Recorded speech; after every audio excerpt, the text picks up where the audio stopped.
nome do Pai, do Filho e do Espírito Santo. Amém. A paz do Senhor, hoje 26 de julho, dia dos avós de Nosso Senhor, São Joaquim e Santana, e a sociedade civil também comemora o dia do vovô e da vovó.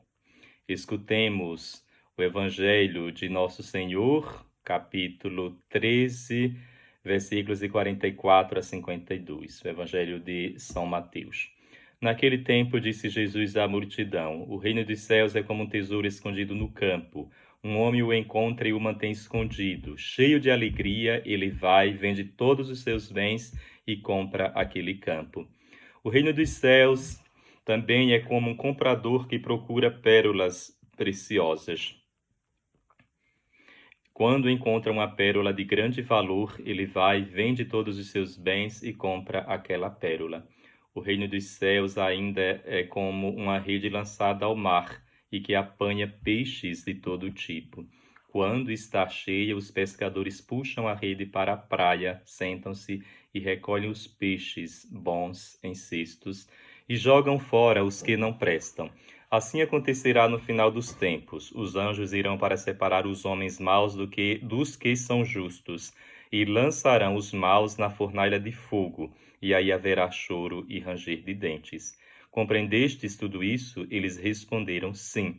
Então Jesus acrescentou: Assim, pois, todo mestre da lei que se torna discípulo do reino dos céus é como um pai de família que tira do seu tesouro coisas novas e velhas. Palavra da salvação. Queridos irmãos e irmãs, o Evangelho de hoje nos apresenta o tema precioso do Reino dos Céus, comparado a pérolas preciosas, comparado a tesouros. E é interessante nós fazermos um paralelo com a primeira leitura.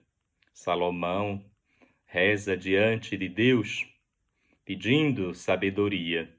E Deus lhe fala: pede o que desejas e eu te darei.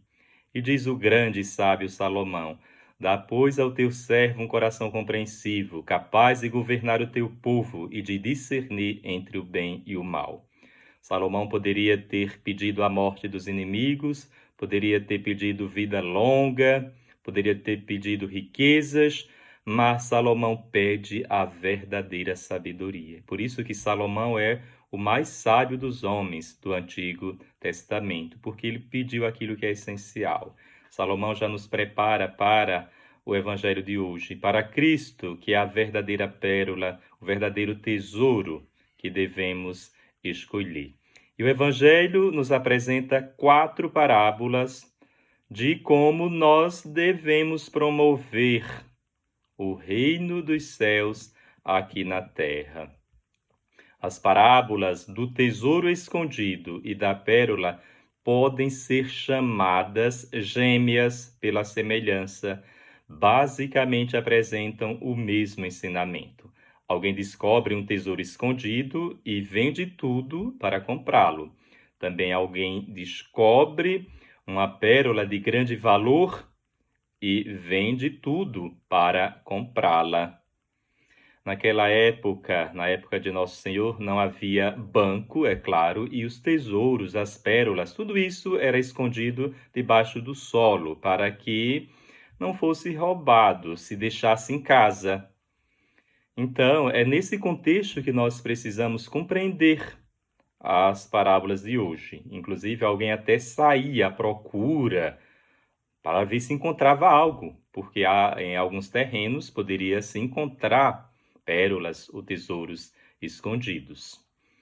E os orientais consideravam a pérola a coisa mais preciosa do mundo. E hoje nós somos convidados a descobrir esta pérola para que vendamos tudo. Precisamos decidir por aquilo que tem valor. Vender no sentido, digamos, metafórico, né?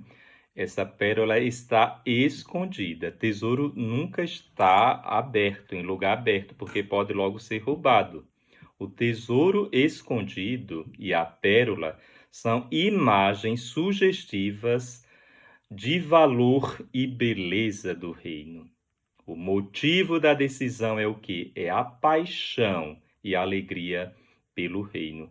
Muitos dizem, nossa, como é que você deixou de casar para ser padre? Muitos enfatizam o aspecto negativo, mas a característica principal de uma vocação, seja matrimonial, seja sacerdotal, a vida religiosa, é a alegria. Então, nós enfatizamos muito mais aquilo que ganhamos do que aquilo que renunciamos. Eu deixei algo boníssimo, que é a família, por algo também boníssimo e excelente, que é o próprio Cristo.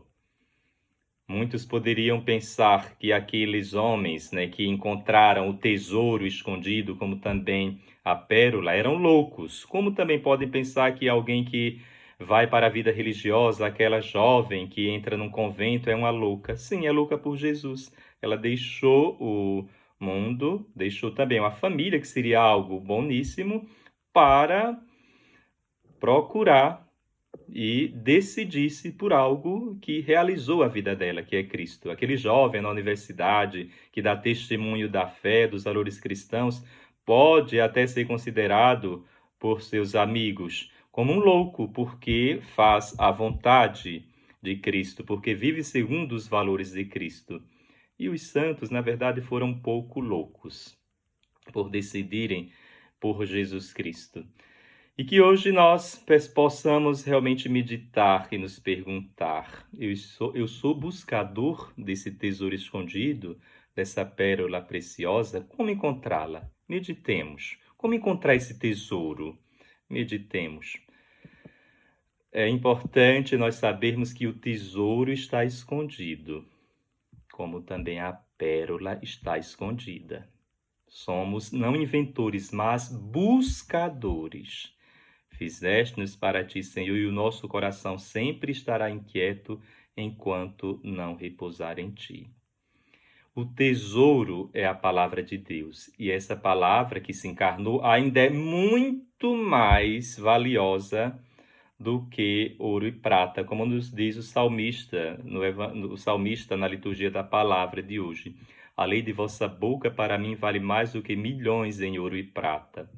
O grande tesouro para nós é o próprio Jesus, a sabedoria perfeita do Pai. O tesouro está escondido no campo.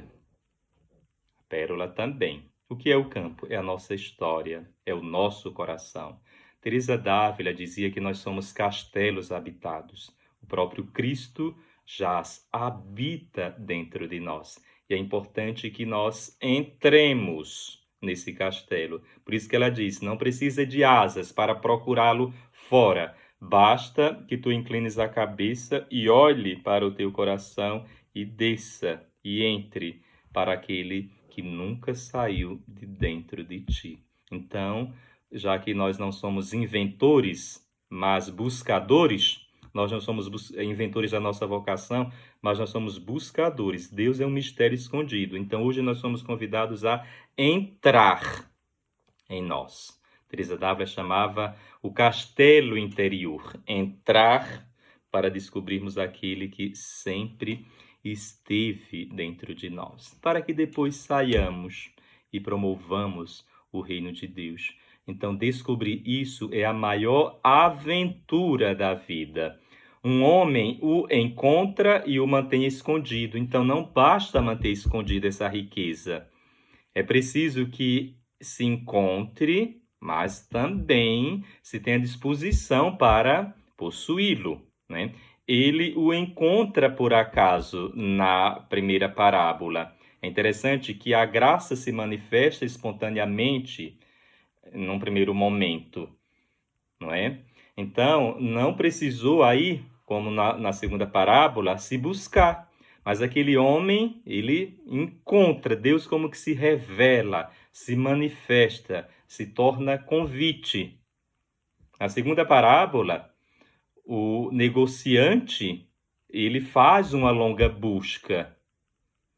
Na primeira parábola, que é o encontro desse tesouro escondido, é puro dom de Deus. Na segunda, já é dom e esforço do homem. Por isso que as duas parábolas se completam.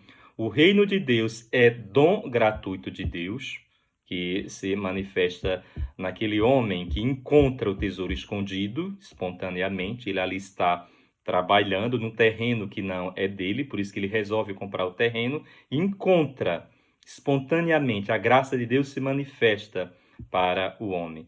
Mas, por outro lado, também a vocação consiste do homem em buscar a Deus, não é? É também fruto da procura e do esforço do homem. Enquanto não é escolhido, o tesouro permanece inutilizado.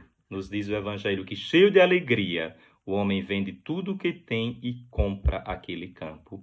Vende tudo o que tem. Ou seja, é um investimento. Não perdeu nada, aquele homem não perdeu nada. Os verbos estão no presente. A decisão se cumpre aqui e agora. E a condição para obter o campo, como também para obter a pérola, é vender tudo. É preciso investir para adquirir o campo valioso. O homem não perde nada. Lembre disso. Ele ganha tudo. Deus não nos tira nada. Ele nos dá tudo. Nada do que já temos tem o valor do que já acabamos de achar. O centro é o reino, não somos nós. Foi isso que entenderam os discípulos. Eles deixaram as redes, deixaram pai, deixaram casa. São Paulo já dizia: o que era para mim lucro, tive-o como perda por amor a Cristo.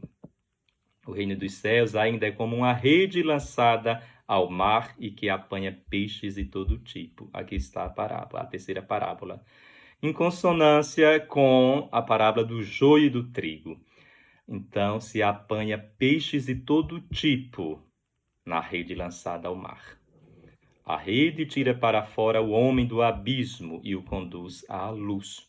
O discípulo pescado por Jesus é chamado a se tornar pescador de pecadores. Ele pesca os irmãos. A parábola da rede, à semelhança da parábola do joio, revela que a igreja visível, a igreja aqui na terra, é formada de convertidos, pessoas que procuram seriamente a Deus, e aquelas ainda que não o procuram de forma séria. Pois em cada um de nós existem e coexistem forças opostas, tanto do bem quanto do mal. A comunidade cristã não pode selecionar os homens, manter, digamos assim, aqueles que são bons, entre aspas, e expulsar os maus. Jamais. Se fizesse essa seleção, sobraria algum? Talvez nem eu e você estaríamos na igreja. Só no julgamento final é que os homens serão separados dos justos e lançados na fornalha pelos anjos, que fazem o verdadeiro diagnóstico. Nós não. A igreja agrega a todos, sem discriminação. Acolhe todos em seu seio. E nós temos também uma quarta parábola que é pouco falada, mas tem uma riqueza muito profunda, que Jesus acrescenta: assim, pois, todo mestre da lei que se torna discípulo do reino dos céus é como um pai de família que tira do seu tesouro coisas novas e velhas. Então, esse pai de família, como um verdadeiro escriba e sábio, tem um baú ali e começa a tirar coisas novas e velhas. Então, as coisas antigas têm valor. É importante que valorizemos aquilo que também é antigo. Aquilo que nos precede. Seria interessante nós pensarmos aqui dos nossos avós também. Valorizarmos aqueles que nos precederam. A grande Cecília Meirelles narra um conto chamado A Escola dos Bem-te-vis, muito belo. Vou resumir este conto para que nós compreendamos o que significa tirar do baú ou do tesouro coisas novas e velhas. Então, ela relata quando ela estava dormindo num hotel no Rio de Janeiro, ela acordou com o canto dos bem-te-vis e ela resolveu escrever um conto chamado A Escola dos Bem-te-vis. Ela diz: provavelmente ali deve ter pais, filhos e netos. E todos cantavam bem-te-vi, bem-te-vi. E ela, na sua criação, disse que os pais diziam para os filhos: não cante bem-te-vi, mas cante te-vi, te-vi. E os filhos dos filhos diziam para seus filhos: Não cantem, te vi, mas vi. E os filhos dos filhos e etc. assim por diante, não vão cantar mais. Nem bem te vi, nem te vi, nem vi. E ela disse no final, com certeza vamos ficar sem os cantos dos bem-te-vis. Por isso, avós, transmitam os valores para os netos. Transmitam. Netos, escutem seus avós. Seus avós, escutem. É importante. É necessário. O presente vive também do passado. Na verdade, a única coisa que existe é o passado. O que eu faço hoje transforma o meu amanhã. Amados, a pergunta é esta: onde está o teu tesouro? Aí está o teu coração? Sim. Onde está o teu tesouro, está o teu coração. Qual é a tua verdadeira pérola? Sim, tua família, com certeza, né? As pessoas que você ama, mas tudo isso só vai ter sentido à luz da verdadeira pérola, que é Cristo. O Senhor esteja convosco, Ele está no meio de nós. Abençoe-vos Deus Todo-Poderoso, Pai, Filho e Espírito Santo. Amém.